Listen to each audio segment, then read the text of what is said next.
You are listening to Radio Long Island City, recorded at our studios near Hell Gate, 9 kilometers north of the Harbor Hill Moraine. And now, the Observatory. The Observatory, Sunday the 6th of April, 2025. It is 17 days after the spring equinox. It is 75 days before the summer solstice. By the French Republican calendar, it is the 17th day of Germinal, the day of the mélèze, the larch tree. The sun rises today at 6:31 a.m. Solar noon takes place today at 12:58 p.m. The sun sets today at 7:26 p.m. Civil twilight ends at 7:54 p.m. and nautical twilight ends at 8:27 p.m. The length of daytime today is 2 minutes 39 seconds longer than yesterday.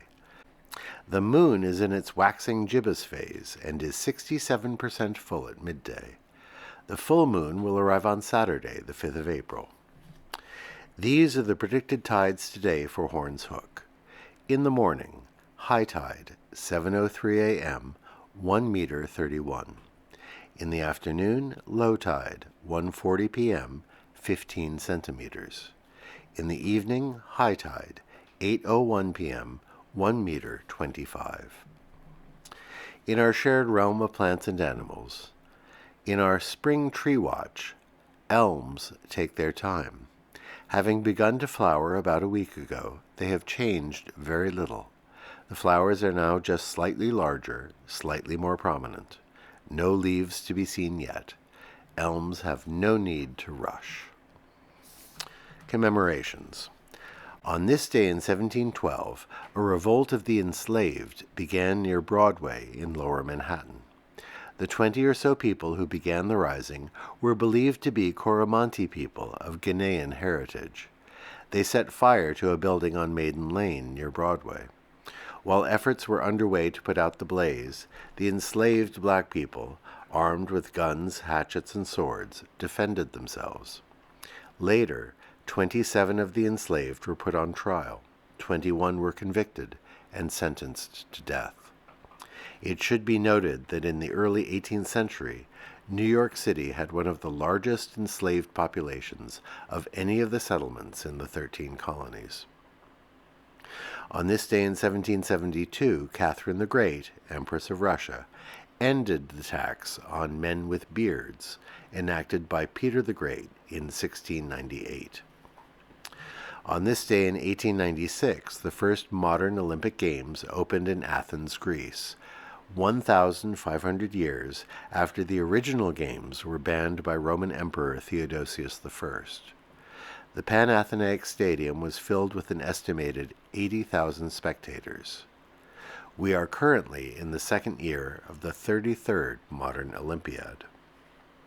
On this day in 1930, Hostess Twinkies were invented by Canadian-born baker Jimmy Dewar in Schiller Park, Illinois.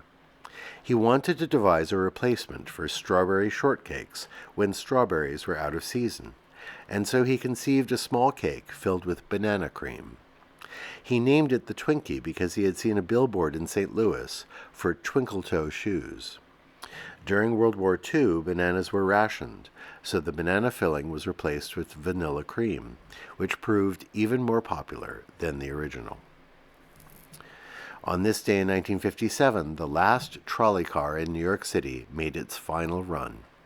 Operated by the Queensboro Bridge Railway Company, it ran between Manhattan and Roosevelt Island, then called Welfare Island. Its stop was in the middle of the bridge, at which point passengers descended by elevator. The demise of the trolley system ended a mode of transport that had begun in the city in 1832.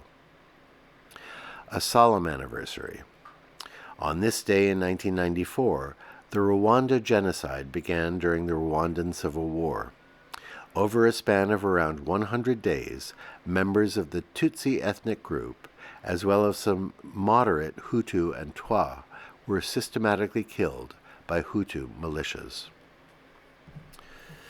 Today begins National Library Week, celebrated this year from April 6th to the 12th, and sponsored by the American Library Association.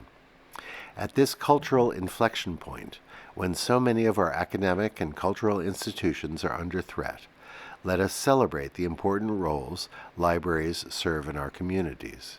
And let us support librarians, many of whom now find themselves the target of abuse and even death threats.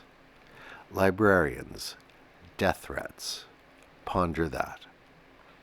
And that is the Observatory, Sunday the 6th of April, 2025.